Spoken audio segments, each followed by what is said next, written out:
Welcome to Right Now with Scrivener, where writers talk about how they work, how they develop their ideas, and how they use Scrivener, the app built for long-form writing projects. I'm your host, Kirk McElhearn, author of Take Control of Scrivener.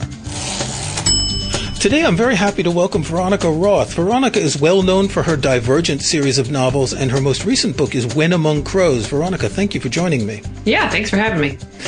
Now, you are the second author I've had on this podcast in over 40 episodes who has an origin story. S.J. Watson was on the podcast last year, and he wrote a novel, Before I Go to Sleep, and sold the novel as a huge bestseller, made into a movie with Nicole Kidman and Colin Firth. And you kind of did the same thing. You didn't get Nicole Kidman and Colin Firth. But I asked him, how did it feel to be struck by lightning when something like that happens so suddenly? It's like the world's most annoying origin story. I used to do school visits a lot because I was writing for younger readers, and I would start off by telling them this is not an underdog story. But just, so they know. But how it felt, I honestly, like when I got the news of my book deal, I had a panic attack. So, we're dealing with some anxiety problems over here. Well, at least I want to say that's a normal reaction. Yeah. I couldn't imagine someone just being blasé about the whole thing. In your case, you were very young. S.J. Watson was in his 40s. He worked as an audiologist for the British National Health Service. So he'd been working in the world for a long time.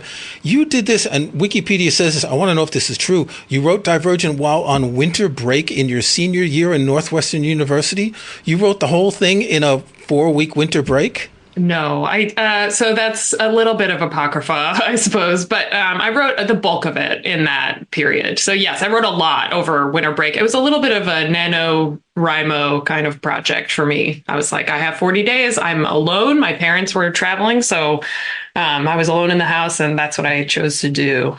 You obviously didn't just decide that the day before. I mean, have you been writing for a long time? Had you been planning the novel for a while? So I hadn't planned it.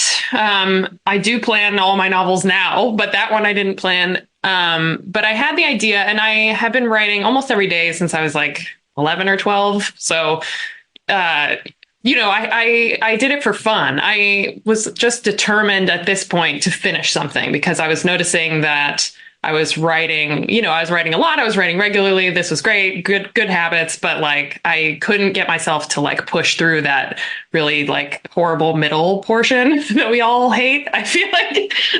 And so I was determined to finish. That's quite a motivational story that you can sit down and churn out that much in 40 days. When did you know that it was finished? When did you know that it was time to start querying agents? Well, I was really determined to revise it. I'm a really enthusiastic revising person. So I did my best, to finish it up and polish it up. And I sent it out to a couple beta readers, and their notes were pretty minimal. So I thought, like, for whatever reason, some books come out really messy and some come out kind of cleaner. Like you have a clearer vision at the start. And this was one of those. So I just thought, since I don't know what to do, like how to fix it. I know it will need revision, but I think I'll give it a shot, I guess. So I did a really small batch of query letters. How confident were you that you would get an agent and sell the book? Not at all, yeah. I had written one manuscript before this. I like your humility here. I know you've had a lot of years to talk about this, but it's good to see writers who face reality instead of thinking that everything is going to work, because it's not always going to work. You have to hope and believe, but it's not always going to work. Yes. And I think one of the most important things that I've observed over the last 15 years is that it's not a meritocracy. So just because you have something good doesn't mean it's going to sell. And just because you have something like that sells doesn't mean that it's good. So I think that helps. I mean, that helps with humility, because you're just like, I don't know if it was good. It did sell a bunch of copies, but so did a lot of things, So it just keeps you working to improve, I guess, to think of it this way. But did the timing help? This was around the time of the Hunger Games, right? Yeah, it was sort of, publishing is weird, right? So it was a little bit before, but I think the industry was the Hunger Games had come out, but hadn't quite like exploded yet. Right. And they were starting to be like, oh, we should look for a dystopian because this is starting to like pick up steam. So it was good timing. Yes. There is a lot of timing like that in publishing. Like right now, cozy mysteries, at least here in the UK, are quite popular. Romantasy is a thing. And if you get on the train early enough, it can make a career. But if you wait until it's peaked and get on the train, given that it takes this many months to find an agent, then to find a publisher, then to get a book published, you're talking about a 2-year process, then you could totally miss everything. Yeah, unless you're writing at, an incredible speed, it's already too late by the time you realize what you should be working on. Do you write at incredible speed? I mean, if you wrote most of Divergent in 40 days, have you kept up that rhythm or have you mellowed out? No, I've mellowed out. That was definitely an anomaly for me. This is not it was not typical of my writing before or since. It was just a special project. This sounds like the gods were looking down on you briefly there and you took advantage of it. And I guess that's what you have to do. Yeah, I think you just have to listen to what's grabbing your attention, especially if it's grabbing your attention that hard. Yeah. So novels turned into movies. How much were you involved in the movie process? You didn't write the screenplays, right? I was not terribly involved. I was definitely, kept informed of every step of the process, and they were very friendly to me. So they shot the first movie here in Chicago where I live. So I was able to take the train to set and visit and stuff like that. But I was also very young and didn't have like a whole lot of sway, in any given room. And so my input was sort of like entertained, but maybe not always absorbed, which is typical. But did you want to have more input? Because I've talked to authors who just don't want anything to do with the film or the TV versions. I think not really, I was really excited by the whole process, but I also was aware that my main goal for them, and what I hoped was their goal for themselves, was to make a really good movie. Whether it was true to the book or not, was kind of not my concern. Because if it's good, then people will read the book anyway. Like it doesn't really matter, practically speaking. So I think I was always open to whatever they wanted to adjust. As long as it served the story. And then when they did make decisions that didn't serve the story, and I knew they wouldn't because, I do know the story, then that was a little frustrating because you're like, you're going the wrong way. And they're like, no, we're fine. So that part was a little frustrating, but that didn't honestly happen until later. Till the other movies. The first one was he had a pretty clear, Neil Berger was a director of that one. He had a very clear vision for it.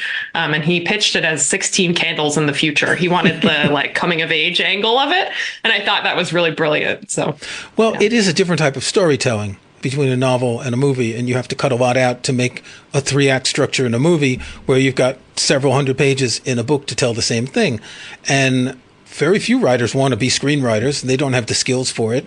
I can't imagine cutting a story like that down into, 2 hours, so 120-page screenplay? Yeah. That must be like killing all your darlings one after another. All these wonderful descriptive passages that you've made, they all have to disappear. Yes, but I don't know. It's a different art form, right? And you have to be able to communicate things purely visually. I just feel like it's completely foreign to me, which is why I haven't really tackled it. I don't think in like a series of images. So so that seems really hard. I also feel impressed with writers who are able to capably adapt their own work, because I think we're almost like the last person who can do it, because it's hard to let go of, your original vision for the story. Yeah. So a lot of your work is set in Chicago. You were born in New York, the real place where one is born, right? I was born in Mount Kisco, New York. We weren't there for very long. That's not New York City. That's the real city. Chicago's having a moment these days with, a lot of TV series set in Chicago. Have you visited the restaurant there? The Bear restaurant? Yeah. No, I haven't. Yeah. No. Also, Dark Matter was shot in Chicago, I believe, the Apple TV series. Yes, it was. I got to go on the set of that because I am friends with Blake Crouch, who is a lovely fellow. He invited me because he knew I lived in Chicago. It was such a cool set. It was really cool. So, When Among Crows, you said someplace, I bleeping love novellas. And I think that's great. I've always been a fan of the novella. I read pretty quickly, and I can read novella in an afternoon, in an evening. It's a different experience. It's not a short story where you can read 3 or 4 short stories in an afternoon or an evening, but then they kind of blend together. A novella is self-contained. And I was thinking about that there aren't many genres where the novella even exists. I think science fiction and fantasy, it's because of the magazines that novellas have been around for a long time. There have been novellas in crime fiction, but you don't see very many published. Any idea why people don't like novellas? Do they feel they're getting cheated because it's like such a thin little book that they're buying? I think we don't really learn how to read them, which is, I don't know, a hard thing to grasp, right? Like you have to be taught how to absorb certain kinds of art. Like I had to be taught how to look at a painting, how to look at a sculpture, how to listen to music. Like, I don't know why we think we don't have to learn how to read things, but you experience short stories, throughout your schooling, and you always experience novels. But I think if you haven't read a novella, then you're unfamiliar, with the way it feels to read it. So you're expecting the thing that's familiar, which is the novel, and what you get ends a little early, right? So I love them. I read a lot of them in school because I love science fiction and fantasy, and they've always been a part of science fiction and fantasy. But I kind of understand why people are have trouble getting used to them, I guess. Is there a different writing process? You've written short stories, novellas, and novels. When you started writing When Among Crows, did you know it was a novella, or did you discover that as you were writing? I knew it was a novella because of two factors. One was that the time limits on the story, it takes place over the course of maybe 36 hours. And that's what I wanted. I wanted to see how much connection I could build over that time period between the characters. It was like a creative challenge. And then the other one was I wanted a small cast of characters, because you can definitely tell a novel over 36 hours, but usually it's got to have a bigger cast or a bigger scope. And I wanted this to be small. And more settings as well, often. Yeah. So I knew, we're staying in the same place. We've got a limited time frame. We've got limited people. So I felt pretty sure that it was going to be a novella. I thought it might be a longer one, which it is. It's on the upward limit of it. But how many words? About 20,000-ish? No, it's 40. Oh, okay. 40,000. Doesn't feel like that. Yeah. Okay. Well, good. It reads fast. It does. One of the descriptions you gave of this is like The Wizard of Oz meets The Witcher. And I thought that was wonderful. Don't spit out your coffee. I'm sorry. I didn't mean to make you laugh there. No, it's okay. No, I just, I'm glad that you found that. I think that's wonderful, because I definitely get the feel of The Witcher with the way the characters are, and The Wizard of Oz of, like, in this case, the woman behind the curtain and all that. How influenced are you by video games? Oh, almost never. I'm not a big gamer. I have played The Witcher. I've played a couple others of that style of video game, but it wasn't an influence so much as it reminded me that Polish folklore is really interesting. My family's Polish, so my mom's family's Polish, or my mom speaks Polish. And so I think I'd never had that much exposure to it, because she was pretty, detached from it when raising us. So The Witcher reminded me to look into it, and to read about it, and to kind of get it back in touch with that part of my heritage. So I'm thankful to it for that. But, otherwise it's just a really amazing game. So, yeah. So you were not raised bilingually? No, I wasn't. My father is German, from Germany. My mother's Polish. So I think they just gave up. You could have been trilingual. It could have been, if they had been determined enough, it could have been trilingual, but no. All right, we're going to take a break. When we come back, we're going to talk more about When Among Crows and how you use Scrivener.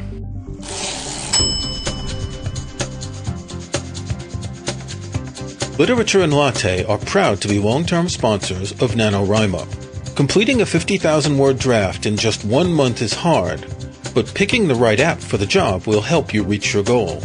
Tailor-made for long-writing projects, Scrivener is the go-to app for NaNoWriMo, combining all the tools you need to get writing and keep writing through November and after. Scrivener is available for Mac, Windows, iPad, and iPhone, and we offer an extended 45-day NaNoWriMo trial for the Mac and Windows versions. Look for it in the Sponsor Offers section of the NaNoWriMo forum.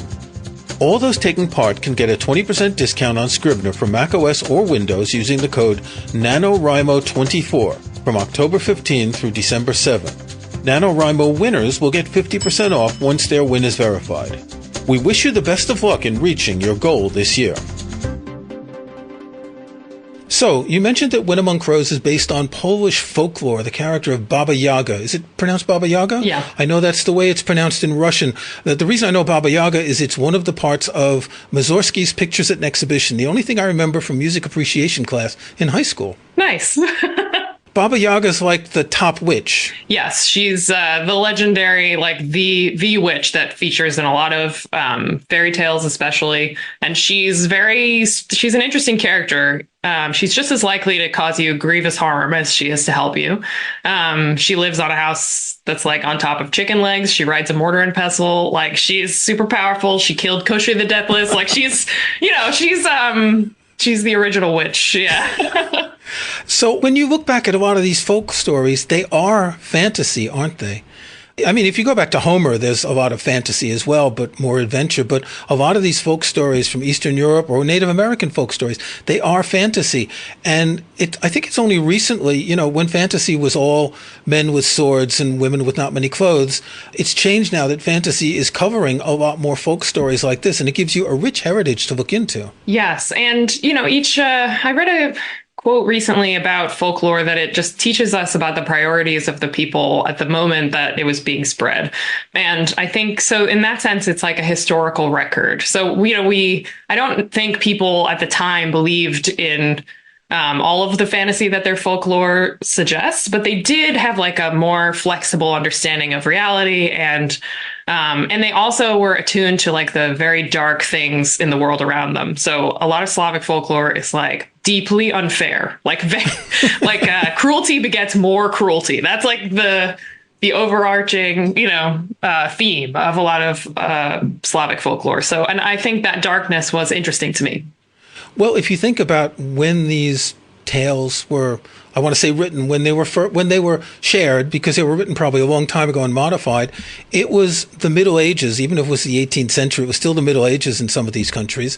There was no industry, no electricity. They were far from civilization, and everything was strange. And this was how they explained things, isn't it? How they explained good and bad things through these characters. Yes. And especially how they navigate like how life is unfair, right? Like the reality of the unfairness of life is, I don't know. I think we kind of, at least in my cultural context, expect, to be rewarded for good things and punished for bad things and for things to be straightforward. But I think Slavic people, at least in the history of Slavic people, do not expect life to be fair, which seems wise to me.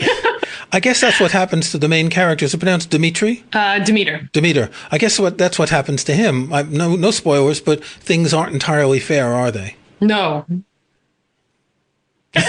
Sorry. I'm trying to think of how to add to that. No spoilers. No, you don't have to say anything more. No, life is not fair for Demeter, for sure. All right, let's talk about how you use Scrivener. You recently did a video on Instagram where you talked about your 3 top Scrivener features, but I'm sure there's more than just that. How long have you been using Scrivener? I think since 2007. You are one of the originals. I guess. Yeah, and I've switched platforms. So for a while I had a Mac, and then I switched to PC, and I had to wait for the Scrivener for a PC to be available. So yes, I remember all the faces of Scrivener. I'm back on a Mac now. So you've used Scrivener for all your writing? I have, yeah.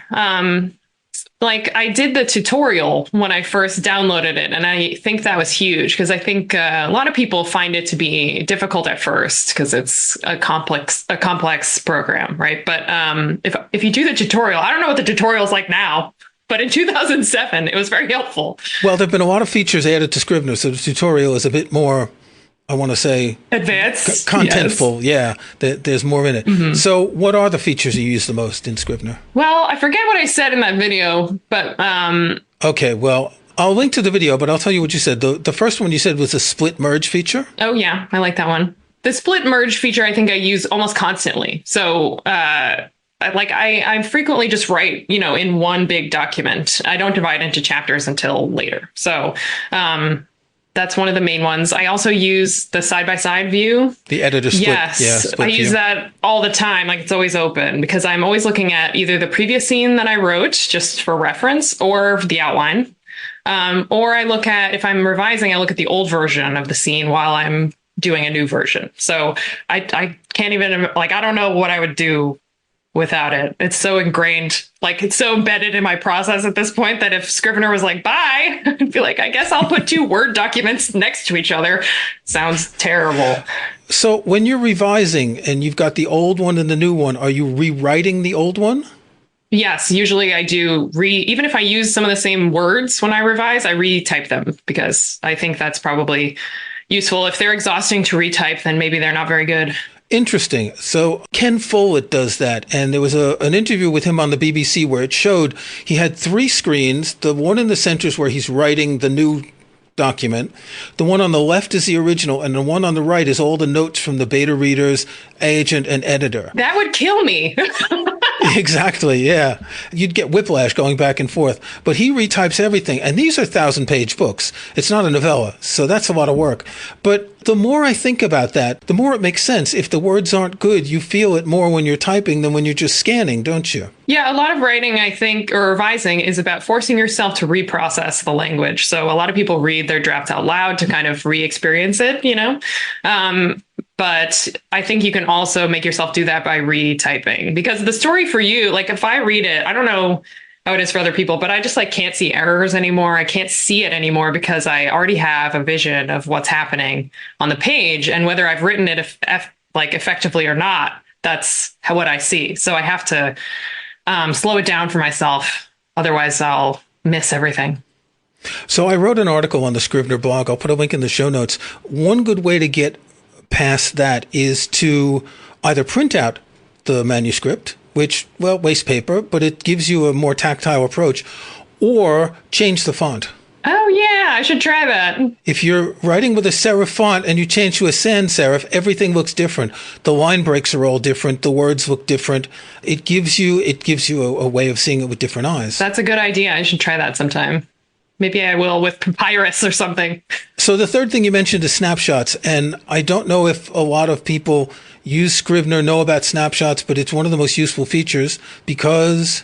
So Snapshots is really useful, and I've only just started using it, to be honest. I only just figured out how to make it work. And you also have to remind yourself to do it. I think that's the thing about it. But basically, Snapshots takes a picture of the scene like that you have. To save it. And then you can make adjustments to it without losing any of that data. So you know, let's say you're changing a character's descriptions throughout a scene.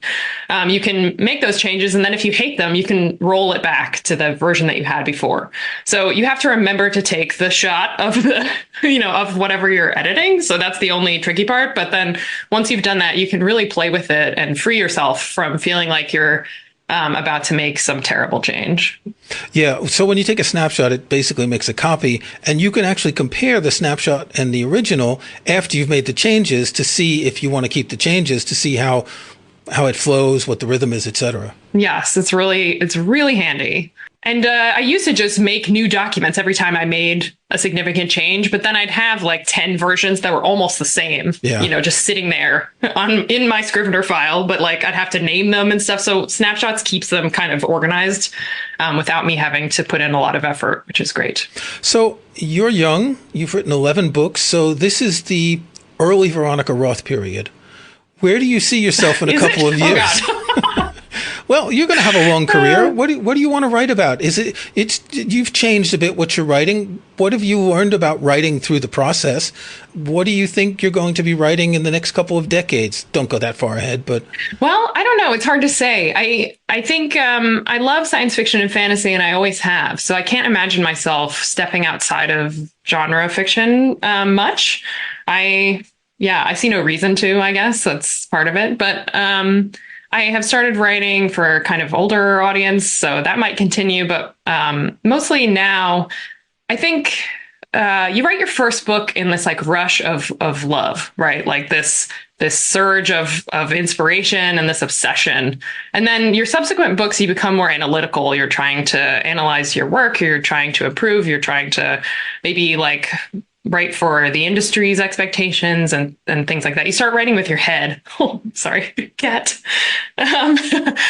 You start writing with your head. And so what I'm working on right now is getting back in touch with that gut, that obsessive streak, that passion, because I think when you lose that, like it's the weird little obsessive things that people grab onto in books. And there's a great talk on this, I think hosted by the Romance Writers of America, but it's by Jennifer Lynn Barnes. It's called Writing with Your Id.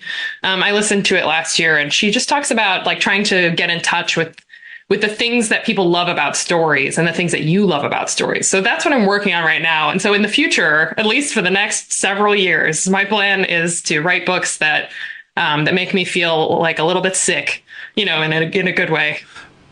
I think you said in one interview that I looked at that after you wrote the first book and you've written more, you've learned how to write a book. And I think that's an important thing, that the first one is always, is this right? Will this work? And then when you realize it works, then you've probably freed yourself of a lot of worries about getting something done, right? Yes. And I think it's a little tricky because we all kind of know how a book works, right? You've read a bunch of books. That's like one of the best ways to learn how to write. But the actual feeling of writing one is something that you can only get from doing it. So I think the more you do it, the less panicky you get about every phase of it. Like now when I get stuck in the middle, I'm like, oh, well, we've been here before, as opposed to in the beginning when I just like really work myself into a lather about whether it was broken in some way that I couldn't fix. Now I feel really confident I will fix it. It might hurt. I might have to delete 150 pages, which I have done before, but like I can fix it. So the confidence of experience is important. Right. You get to the point where you understand why you're deleting 150 pages and that it's for the good, and that those 150 pages, they're like working out and doing exercise to get the rest of it done, isn't it? Yes. And I think there's there's a natural feeling that like, oh, I wasted all that time. But I fight back against that as hard as I can, because like no time is wasted in writing. Like you can't unmake the mistake. Like you have to do it in order to know that it's a mistake. So it's never wasted. Like you can always rescue something from it. Okay. I like to ask my guests to recommend a book for our listeners, either something you've read recently or a book that's foundational for you. What can you think of that you'd like to recommend? What have I read recently? When people ask that question, you're like, wow, I can't remember the title of any book that I've read at all. I did recently read The Tainted Cup by Robert Jackson Bennett, which was extremely good. It's a Sherlock Holmes style mystery, but it's in a fantasy world that's really inventive. Really excellent, well-crafted book. As a fantasy author, do you feel a lot freer with the way that fantasy is going into all other genres now? That 20 years ago, you wouldn't be able to do that. You had your Robert Jordan, right? Heroic fantasy. And now fantasy can be urban fantasy, or as you say, a Sherlock Holmes type mystery. It's like all the doors have opened suddenly. Yes, and this is why I am so happy about romantasy, I guess, because it's, it feels romance forward to me. But what that means is that you're bringing romance readers in and making them realize that they love dragons. And I feel like that's great for everyone. So anytime that like fantasy and science fiction manage to like pull in, like Blake Crouch is a great example with Dark Matter. Like that's a lot of thriller readers read his books and then they'll comment, and they'll be like, oh, I do like science fiction. So the more we can open up the genre to new readers, the better. Because, it's not just for like niche nerds anymore. It's for all you nerds, every nerd. I just want to finish by mentioning another quote where you have an Instagram video where you're talking about how you describe When Among Crows for various people. And one of the first ones was The Wizard of Oz meets The Witcher. And the last one, I think, was for people who don't read it all. You said the book is like a movie that plays out in your brain. Yes. And I think that's wonderful. I have some friends in my life who really don't read, which, I'm always like, it'll be fun. If you can watch a movie, you can read a book. It's a movie that the power loss cannot affect. It's great. Okay, Veronica Roth, thank you very much for joining me. Thank you for having me. If you enjoyed the podcast, please follow it in Apple Podcasts or your favorite podcast app. To learn more about Scrivener, go to scrivenerapp.com. Join us next month for another conversation on Right Now with Scrivener.